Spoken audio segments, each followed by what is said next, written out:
Hello and welcome to another episode on Wealth Creation today.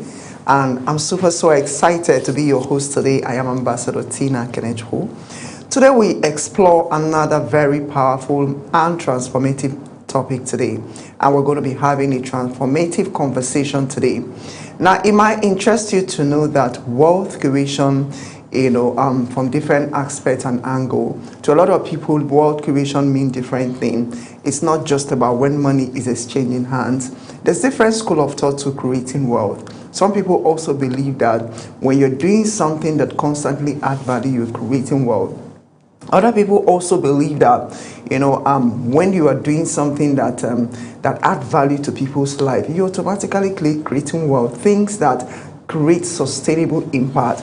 Now, today we'll be looking at wealth creation and impact, redefining humanitarian space. Now, for decades, humanitarian work has been associated with aid, donation, dependency, but the narrative is gradually shifting across Africa and particularly here in Nigeria. Visionary leaders are building sustainable systems to create wealth while solving critical social problems as well. Now, the question right now is, can compassion coexist? Compassion and capital, can they actually coexist? Now, the next question is, can impact generate capital? Can humanitarian work become economically empowering, not just for beneficiaries, but for communities and institutions as well? Today, we unpack these questions and more. We're going on a short break. When we return, I will introduce our guest for today. Please stay tuned.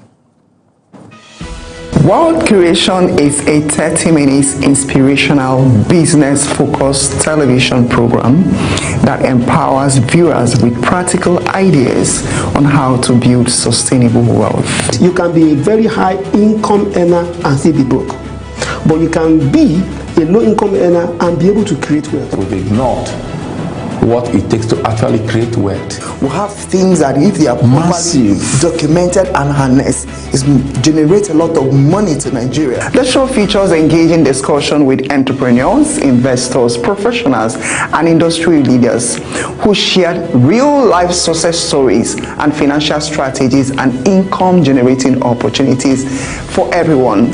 Each episode delivers actionable insight aimed at promoting entrepreneurship, financial literacy, job creation, economic empowerment, and even values for everyone. Join us on Global Television every Thursday, 12:30 to 1 p.m. live, and a repeat Sundays, 8 p.m. to 8:30 p.m.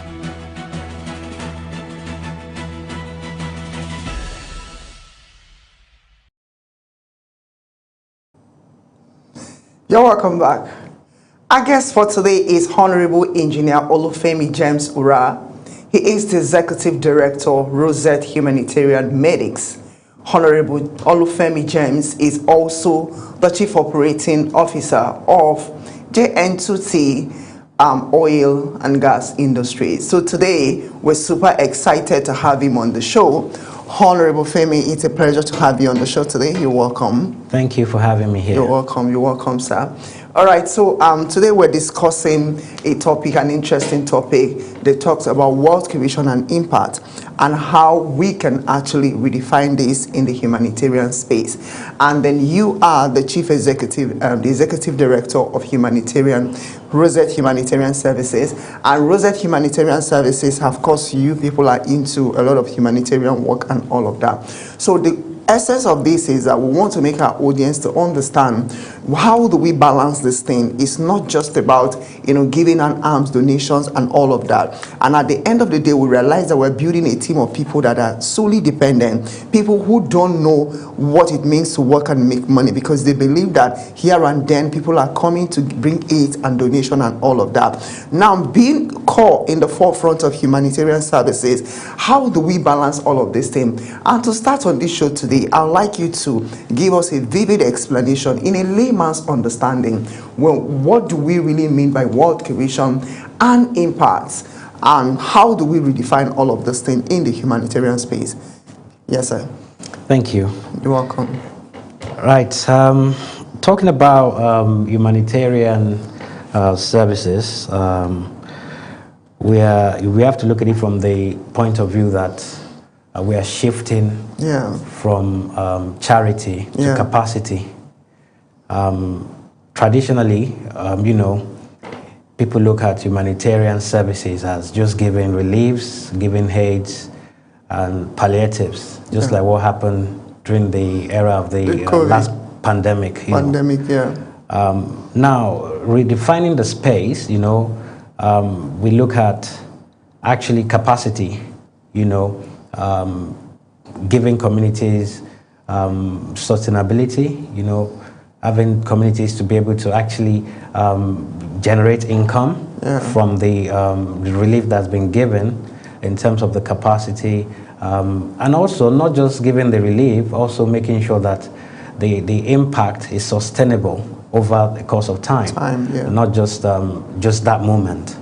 So in actual fact, humanitarian has moved from what it used to be in those days, just giving something for whatever, Wow. Thank you. Well, that is beautiful. I love that because that is actually what this topic is all about. Now, the question truly is right now, from what has happened in the past or what has happened recently, what is currently happening, can we truly say that humanitarian space, can we truly say that we have actually, what have we been able to do in terms of creating wealth? I love the fact that you said that everything is evolving right now. There's a shift that already happened because the focus right now is how do we build capacities other than building people that are dependent. So in the past, would you say that on a scale of 1 to 10, let me put it that way, how will you rate the impact in people when it comes to these humanitarian services and wealth creation?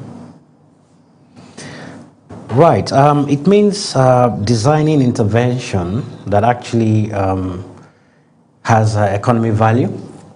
For example, training of health workers, support workers, that goes a long way. It's not just a case of giving handouts. You're looking at measurable KPIs that actually over the course of time that you can actually see, and it actually also adds value to the community itself. So you can imagine picking health workers, giving them the necessary training that is needed. That is an humanitarian service to start with. And what they come back with is the impact within the community, because these health workers will actually go out there and then, use their experiences, their skills, and money, generate, make the economy also sustainable, and from there, it's not, you've actually achieved what you want to achieve. That's what I said earlier, that traditionally we're just about giving the relief, but this time around we're looking at capacity building, empowerment, getting what the benefit, in the long run. Yeah. Okay, so that is beautiful. So now looking at innovative and funding, and then of course enterprise model as well. So how do we see currently that how do we say that this is what we have been able to do, looking at in terms of funding and all of that? How do you assess the funding to do all of this thing? Because it's obviously sometimes you look at these communities and maybe the large number of people involved and all of that. So, and sometimes it might not really be what a single person or a particular organization will be able to handle. You might need some international support and all of that, or even government agency support. So how do we assess funding to be able to carry out all of this project? Yes, I mean, in terms of the humanitarian sector, over the course of let's say a decade, for example, we have financial institutions, we have stakeholders that actually support the drive when it comes to sustainability. Now we have blended finances, we have NGOs who come in, we have international donors, but what they've done is also not just to give, they've also put a benchmark, they've put criteria as to what is the impact of these grants that you're actually receiving from us. So now they've also put in a way that for them to actually receive and support, you must have those measurables, those outcomes, those criteria. Are you building capacity? Are you empowering? What is the transferable skills here? You know, it's not just a case of, so once you can meet those criteria, you know, you're supported within the space. So I believe with that, a lot of people are now kind of tuning into what needs to be done, as opposed to the norm of just, oh, there is an issue, this community needs this help. No, that community that needs that help, there must be a reason they need that help. So now, what is the solution? Are they lacking capacity? Are they lacking training? Are they lacking knowledge? Are they lacking skills? So you then go in and say, look, by the way, we're going to train these folks and let them be useful to the community. So with that, you can imagine the government functions by earning from those income, the GDP increases, development continues, and everybody's happy at the end of the day. Oh, wow. So now you mentioned about NGOs and government partnerships as well. Now, we see a lot of NGOs and so many people out there doing one or two things for doing one or two humanitarian services for communities and then individuals.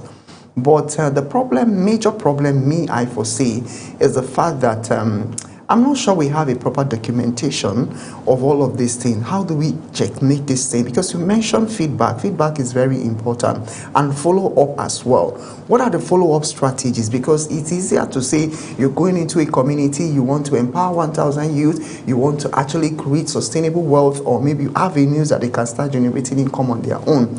But I think a lot of people lack the capacity to go back and then follow up. What mechanism have we been able to put in place? Or you can also suggest as executive director of Rosette Humanitarian Services that we can put in place to enable all of these things be put under proper check.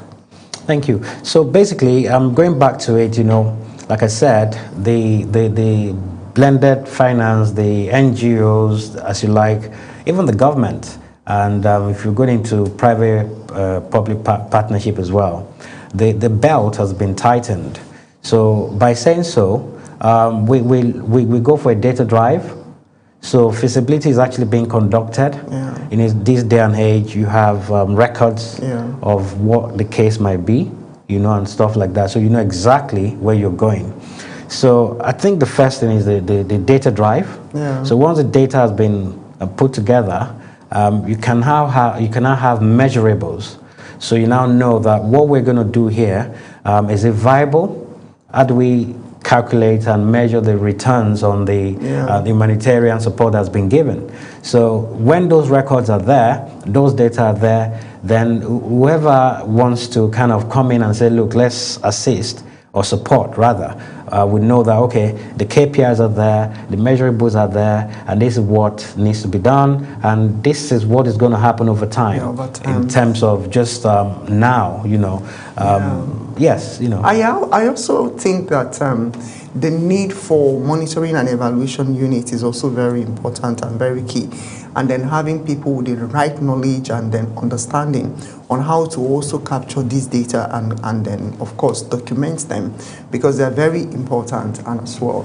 All right, so that is very fantastic. And then, so now looking at still on the same partnership, if we're to partner with an organization want to partner with you, your humanitarian services right now, or want to partner with another NGO, what are the major core areas when we talk about wealth creation that we can actually suggest that can benefit communities? What are the areas you think that partnership, you know, can benefit communities and then to also help them to create wealth? Is in the area of education, skill acquisition? Can you just give us a list of some of these areas?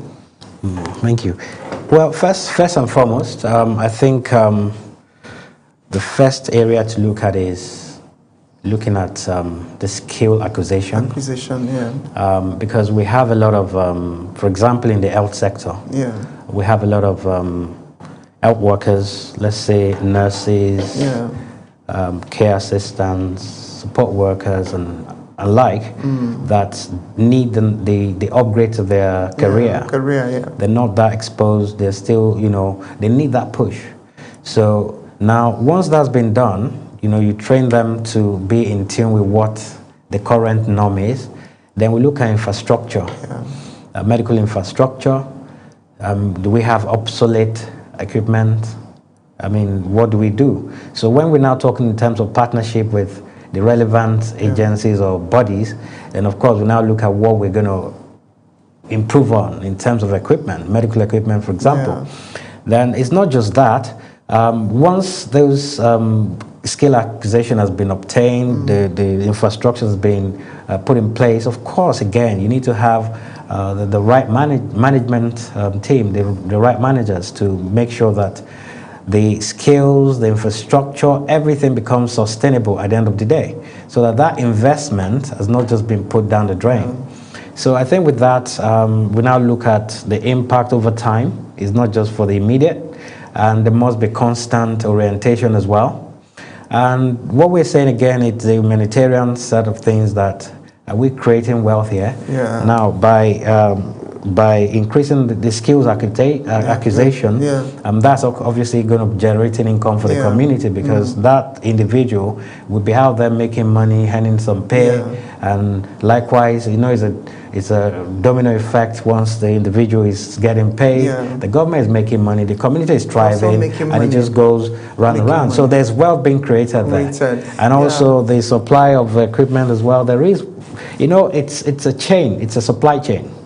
So you have a lot of stakeholders in each particular stop. So it goes that way. I agree with you, because currently I have a young man that started off within the community setting, and then just this humanitarian services, and they have this one of the medical related NGO visited their community for outreach, and then I think there was an opportunity for people to be trained, people that want to be community health workers, you know, this base, to have the basic knowledge and all of that.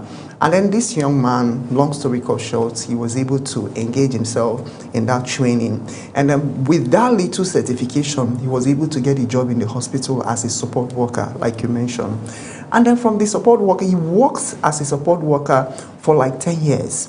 And he was really very skillful at what he was doing as at that time. And that was the knowledge that he got from the community outreach. And then from working as a support worker, there was a need for somebody to work as an assistant in one of the general hospitals in Abuja, and someone who has, you know, background, medical knowledge and all of that. And he applied without knowing anybody. He was employed, and he started working in the general hospital. As I speak to you, the young man and his family is currently relocated out of the country. They are not even in Nigeria anymore. I mean, that is not to say that we train people and then we send them out of the country as well. But what I'm trying to bring out here is the fact that he was able to add a lot of value to himself, that other agencies start looking for him. And that is as a result of little humanitarian services that was carried out within his community. Now, imagine if he was just food item, you know, rice, beans that was given at that time and all of that. He will finish eating all of those things, and then he probably would have forgotten. But today he has a better life for himself and his children, and the future is brighter. So that is actually what we're talking about. So we'll go on a short break and then we'll be back. Please stay tuned. Thank you.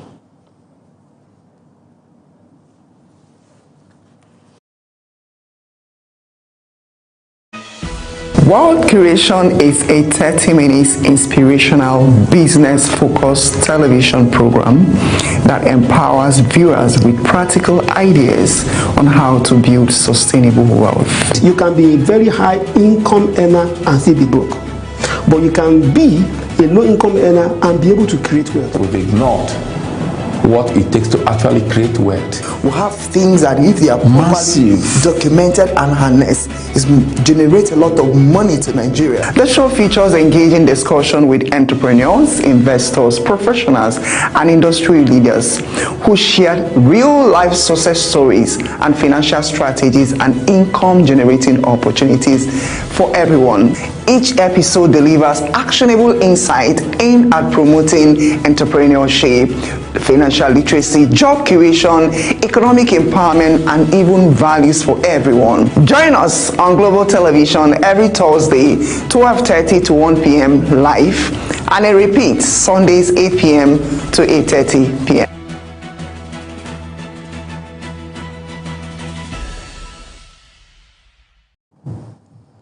All right, welcome back. Just in case you're just joining us, we're speaking with Honorable Engineer Olufemi James Ura.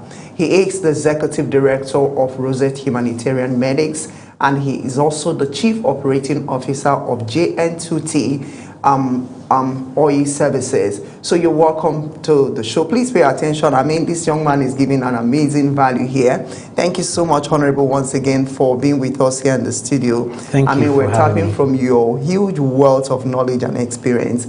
All right, so to start up again, and I would like to ask you, as the Executive Director of Rosette Humanitarian Services, and we're talking about how we can impact the communities, not just about giving them food, but also equip them with the right knowledge, the right mindset, the right skill that they need to actually start making money for themselves, rather than building a team of individuals that are solely dependent on other people to keep coming to give them donation and arms. And then you are here with all the works you've done so far, you have done. Can you tell us a bit about the Rosette Humanitarian Services and what you people have been able to do, or what you're currently doing in the area of wealth creation, sir? Thank you once again. At Rosette Humanitarian Medics Limited, we focus on community medical outreach, medical equipment supply. We work with relevant organizations to not just seek for donation, also to model financial structures that helps the health industry in terms of development of infrastructure and stuff like that. So there are three core areas that we mainly kind of focus on, which I've talked about earlier. And the first part is that the capacity development, where we train health workers, support workers to be experts in their line of duty, so to say. So again, that's relative to wealth creation, which is this topic is all about, this program is about. We also focus on local procurement. We use local vendors for our activities. You know, when, for example, if an opportunity comes up, we have to maybe donate or support a particular organization, maybe an hospital or local clinic. We make sure that those procurement are channeled through locals, so that again you're still helping to create the wealth that is needed, you know, supporting the local businesses as well. We also engage specialized financial organizations. Mind you, I mentioned earlier that we work with NGOs, governments, private entities, but we also, based on our experience within the industry, we also work with specialized financial bodies that basically have top priority for humanitarian services, especially when it comes to wealth creation with those measurables which I told you earlier. Yes, you know, that puts us out there. You know, we raise the bar there, so we're not just looking at the traditional way of, oh, it's humanitarian, like you mentioned in your opening speech about a guy who went for training, he wasn't dependent on just that maybe take away food or something like that, which is just going to consume and that's it. But so we look at the long term, not just now. We're looking at long term. What's the impact? What's the viability within the community? Are we improving the lives of people there? Not just a one-off thing event. So that's what we focus on in at Rosette Humanitarian Services. Wow, beautiful. And if you have one message for the policymakers, for donors and humanitarian, you know, service in organizations or humanitarian leaders, and of course to our viewers out there, what would be that advice you would want to give as an executive director of Rosette Humanitarian Medics? Well, I mean, I would say that our leaders, we ourselves, the community, and all the relevant stakeholders should always remember that charity relieves pain for just a moment. And structured empowerment creates wealth for a long time. So if you have that mindset of course, you know exactly what to do in terms of wealth creation, and not just depending on let's give, because I know our leaders out there just feel like if there's an issue, they talk of palliatives. Yeah.